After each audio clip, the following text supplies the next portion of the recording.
안녕하세요. 12월 21일 월요일 아침입니다. 오늘 이 아침에 함께 살펴볼 말씀은 베드로후서 1장 1절에서부터 11절까지 말씀입니다. 제가 읽겠습니다. 예수 그리스도의 종이며 사도인 시몬 베드로는 우리 하나님과 구주 예수 그리스도의 의를 힘입어 동일하게 보배로운 믿음을 우리와 함께 받은 자들에게 편지하노니 하나님과 우리 주 예수를 알므로 은혜와 평강이 너희에게 더욱 많을지어다. 그의 신기한 능력으로 생명과 경건에 속한 모든 것을 우리에게 주셨으니 이는 자기의 영광과 덕으로서 우리를 부르신 이를 알므로 말미암음이라. 이로써 그 보배롭고 지극히 큰 약속을 우리에게 주사 이 약속으로 말미암아 너희가 정욕 때문에 세상에서 썩어질 것을 피하여 신성한 성품에 참여하는 자가 되게 하려 하셨느니라. 그러므로 너희가 더욱 힘써 너희 믿음의 덕을, 덕의 지식을, 지식의 절제를, 절제의 인내를, 인내의 경건을, 경건의 형제 우애를, 형제 우애의 사랑을 더하라. 이런 것이 너희에게 있어 흡족한즉 너희로 우리 주 예수 그리스도를 알기에 게으르지 않고 열매 없는 자가 되지 않게 하려니와 이런 것이 없는 자는 맹인이라 멀리 보지 못하고 그의 옛 죄가 깨끗하게 된 것을 잊었느니라. 그러므로 형제들아 더욱 힘써 너희 부르심과 택하심을 굳게 하라. 너희가 이것을 행한즉 언제든지 실족하지 아니하리라. 이같이 하면 우리 주 곧 구주 예수 그리스도의 영원한 나라에 들어감을 넉넉히 너희에게 주시리라. 아멘. 사도 베드로는 오늘 말씀에서 사람들 안에 믿음이 어떻게 유입되고 그것을 통해 하나님이 이루시고자 하시는 일이 무엇인지를 말하고 있습니다. 일반적으로 사람들은 믿음에 대해 아무런 관심을 갖지 않습니다. 믿음이 있어야 된다라고 하는 필요성을 전혀 느끼지 못하기 때문입니다. 물론 믿음이 없이는 하나님을 기쁘시게 할 수 없다라고 성경은 말하지만 아무런 관심이 없는 그들에게 이것을 얻기 위한 노력을 그들은 전혀 하지 않습니다. 따라서 믿음을 얻기 위한 행동은 신앙생활 중에 있는 사람들에게만 해당됩니다. 그런데 과거에도 그랬지만 현재에도 사람들 안에 믿음을 얻는 방법에 대해 각자 다른 생각들을 가지고 있습니다. 보통 세 가지로 구분할 수 있는데요. 첫째는 자연적 습득입니다. 대부분 이런 종류의 사람들은 기독교 집안이나 기독교 국가에서 자라난 자들의 경우가 대부분입니다. 그들은 어려서부터 종교적인 행위를 배워왔습니다. 말씀에 대한 지식도 기도의 유창함도 교회 생활이 어떤 것인지도 잘 아는 사람들입니다. 그리고 나이가 돼서 세례를 받게 되면 자연스럽게 이제는 내 안에도 믿음이 있다라고 여기게 됩니다. 하지만 살아가면서 어려움을 만나게 될 때면 그들에게 믿음이 없다라는 것이 금세 드러나게 됩니다. 그래서 요한복음 1장 13절에서 사도 요한은 믿음이 혈통으로나 육정으로나 사람의 뜻으로 나지 아니하였다라고 말하고 있습니다. 둘째는 자신의 선한 행동입니다. 이들은 세상의 지식을 얻는 것처럼 자신의 선한 행동을 강조합니다. 이것을 통해 믿음을 얻을 수 있다라고 여깁니다. 마치 한 분야에 오랫동안 종사하게 되면 자연스럽게 그 기술을 습득하는 것처럼 말입니다.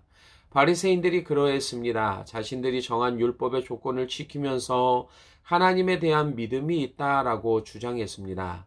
심지어 이런 행동들을 통해 스스로 의롭다고 여기기까지 했습니다. 그러나 세례 요한은 자신에게 세례를 받기 위해 나오는 이들을 향해 외칩니다. 독사의 자식들아, 누가 너희를 가르쳐 임박한 진노를 피하라 하더냐. 이것이 사람들이 일반적으로 생각하는 믿음을 얻는 방법입니다. 그런데 이 모든 것들은 바른 방법이 아닙니다. 그렇다면 어떻게 진짜 믿음을 얻을 수 있습니까? 오늘 본문에서 소개하고 있는 것처럼 그리스도의 의를 힘입는 것입니다. 오늘 본문에서 베드로는 이 사실에 대해 말합니다. 그런데 이것은 단순히 자신만의 경험이 아니라 이미 성도가 되었고 지금 베드로를 통해 편지를 받고 있는 사람들의 공통적인 경험이었습니다. 1절에 예수 그리스도의 종이며 사도인 시몬 베드로는 우리 하나님과 구주 예수 그리스도의 의를 힘입어 동일하게 보배로운 믿음을 우리와 함께 받은 자들에게 편지하노니 베드로는 자신이 어떻게 믿음을 얻게 되었는지를 말하고 있습니다. 자신이 예수님의 제자였고 그분을 따라다녔기 때문에 어느 순간에 자연스럽게 믿음이 생겨났다라고 말하고 있지 않습니다. 자신이 믿음을 소유하게 된 것이 그리스도의 의를 힘입었다라고 말합니다. 우선 그리스도의 의를 힘입어 얻게 되는 믿음이 가진 특징은 완전함입니다.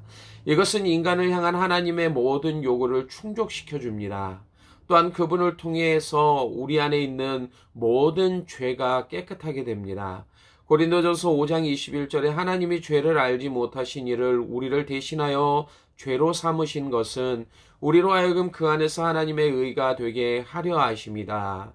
또한 오늘 본문 3절에서 이러한 은혜 가운데서 그의 신기한 능력으로 생명과 경건에 속한 모든 것을 우리에게 주셨으니 이는 자기의 영광과 덕으로서 우리를 부르신 이를 알므로 말미암는다라고 소개합니다. 그렇습니다. 믿음은 우리들의 신분이나 노력으로 얻을 수 없습니다. 오직 예수 그리스도를 통해서만 얻게 됩니다. 특별히 성령님의 역사하심을 통해 우리 마음에 이 은혜를 경험하도록 하십니다. 예수님이 니고데모에게 말씀하셨던 것도 같습니다. 바람이 임의로 불매 어디서 와서 어디로 가는지 알지 못하나니 성령으로 난 사람이 그렇다라고 말씀하셨습니다. 이처럼 성령님의 구원 사역을 통해 우리 안에 믿음이 생겨나게 됩니다. 그리고 이 믿음만이 참되고 진실하며 하나님 앞에서 의로운 자들이 되도록 하십니다. 또한 예수님은 우리가 이 믿음 안에 있기를 간절히 바라고 계십니다. 그렇다면 하나님은 성도들 안에 믿음을 주시고 이것을 통해 이루고자 하시는 일들이 무엇입니까? 오늘 본문에서 먼저는 신의 성품에 참여하는 자가 되게 하려 하시기 위해서입니다. 참여한다라는 헬라어 단어는 공유하다, 동행하다라는 의미를 가지고 있습니다. 이것은 우리가 잘 알고 있는 닮아간다라는 말과도 같습니다. 그리고 참여함으로 나타나는 성품들에 대해서 5절에서부터 7절까지 구체적으로 밝히고 있는데 믿음, 덕, 지식, 절제, 인내, 경건, 형제, 우애, 사랑이 그것입니다. 그런데 본문에서는 개별적인 성품의 의미로 말하기보다는 더하라라는 말로 이것들을 하나로 묶고 있습니다. 이것은 마치 벽돌을 하나하나 쌓아 올려 단단한 벽이 세워지는 것처럼 우리 안에 이 모든 성품들이 서로 연결되어져서 믿음의 사람으로서 능력을 발휘해야 할 것을 명령하고 있습니다. 특별히 믿음 안에서 이 성품을 얻기 위해 참여해야 하는 이유가 여전히 우리 안에 있는 죄악된 습관들 때문입니다. 이 습관들을 4절에서는 정욕이라는 말로 표현하면서 세상에서 썩어질 것에 대한 우리들의 정욕에 대해 말하고 있습니다. 당시 헬라 문화의 중심이었던 로마는 많은 식민지를 얻고 그 안에서 누리는 부의 축적으로 많은 문제들이 그 안에 나타나고 있었습니다. 도덕적으로 향락과 부패, 성적인 타락에 빠져 있었습니다. 당시 성도들이 속한 사회가 이와 같은 모습이었습니다. 그래서 베드로는 성도들에게 신의 성품을 갖고 도덕적인 삶을 살 것을 명령했습니다. 그래야만 부패한 세상에서 정욕을 따라 살지 않게 되기 때문입니다. 이것은 우리가 살고 있는 시대에도 동일하게 나타나고 있는 모습입니다. 우리가 사는 세상에도 사람들은 여전히 세상에 썩어질 것에 대한 정욕에 빠져 있기 때문입니다. 사도 요한은 이것들을 가리켜서 육체의 정욕, 안목의 정욕, 이생의 자랑이다라고 표현하면서 이 모든 것들이 하나님께로부터 온 것이 아닌 세상으로부터 왔음을 강조하고 있습니다. 세상으로부터 왔다라는 것은 마귀에게 온 것입니다. 예수님 안에 있는 성도들로 하여금 그 믿음 안에 서 있지 못하도록 넘어뜨리기 위함입니다. 결국 세상에 썩어질 것을 취하려는 마음은 성도들로 하여금 믿음에서 떠나도록 만듭니다. 또한 이러한 자들을 가리켜 오늘 말씀에서는 맹인이라라고 부르고 있습니다. 구전에 이런 것이 없는 자는 맹인이라 멀리 보지 못하고 그의 옛 죄가 깨끗하게 된 것을 잊었느니라. 자신의 상태를 제대로 볼 수 없는 것만큼 불행한 일은 없을 것입니다. 왜냐하면 우리 안에 행하시는 하나님의 일을 볼 수 없기 때문입니다. 또한 삶 속에 주시는 하나님의 복을 누리지 못하기 때문에 이러한 자들의 삶 속에서는 참된 만족을 찾아볼 수 없게 됩니다. 신의 성품에 참여하는 일에 게을렀기에 아무런 열매를 맺지 못한 채 자신의 상태를 볼 수 없는 자들의 삶에 나타나는 결과들입니다. 그런데 하나님은 이런 유혹 많은 세상에서 성도들이 쓰러지지 않도록 또 다른 일을 행하고 계십니다. 바로 믿음 안에서 부르심과 택하심에 굳게 서도록 하시는 것입니다. 신의 성품에 참여한 자들에게 나타나는 결과는 점점 더 그 열매가 자라나는 것을 경험하게 되는 것입니다. 8절에서 이런 것이 너희에게 있어 흡족한즉이라는 말처럼 열매의 풍성함을 통해 성도들이 그 안에서 만족을 누리게 됩니다. 그래서 9절에 이것을 행함으로 언제든지 실족하지 않게 된다라고 하십니다. 이 얼마나 놀라운 약속입니까? 예수님도 자신을 따르는 제자들에게 누구든지 나로 말미암아 실족하지 않은 자는 복이 있다라고 하셨습니다. 이 말은 당시 예수님을 바라보며 실족하는 사람들이 있었음을 말해줍니다. 이 땅에 오셔서 병자를 고치시고 능력의 말씀으로 그들의 영혼을 치료하여 주셨는데도 그분을 바라보면서 실족하는 자들이 있었습니다. 이것은 예수님에게 어떠한 결점이 있어서가 아니라 사람들이 가진 마음의 상태 때문이었습니다. 예수님으로도 그들의 마음을 채울 수 없을 만큼 병들어 있었기 때문입니다. 가장 완벽하시고 완전하신 예수님이 자신의 눈앞에 계시는데도 그분이 누구신지를 알지 못했기 때문에 이와 같은 실족한 일이 생겨났던 것이었습니다. 그러나 그리스도의 의를 힘입어 우리 안에 주신 믿음은 우리의 부르심과 택하심에 대해 더 큰 확신 가운데 서도록 하십니다.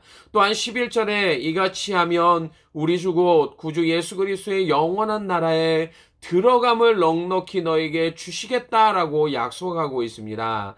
따라서 성도는 이 약속을 붙들고 하나님의 나라를 기대하며 바라볼 수 있어야만 합니다. 그리고 결국에는 이 약속을 얻고 그 안에서 주시는 하나님의 기쁨을 누리는 사람들이 되어져야 함을 말하고 있습니다. 사랑하는 베델교회 성도 여러분, 오늘 우리는 말씀을 통해 성도 안에 유입되어진 믿음의 출처와 믿음을 통해 하나님께서 우리 안에 하시고자 하시는 일들이 무엇인지를 보았습니다. 오늘 말씀처럼 믿음을 통해 신의 성품에 참여하는 저와 여러분이 되시기를 바랍니다. 또한 이 믿음을 통해 어떠한 상황 가운데서도 실족하지 않고 부르심과 택하심을 굳게 붙들고 그 안에서 온전히 주님의 다시 오심과 그분의 나라를 기대할 수 있는 복된 삶을 사시는 저와 여러분이 되시기를 주님의 이름으로 간절히 축원합니다. 기도하겠습니다.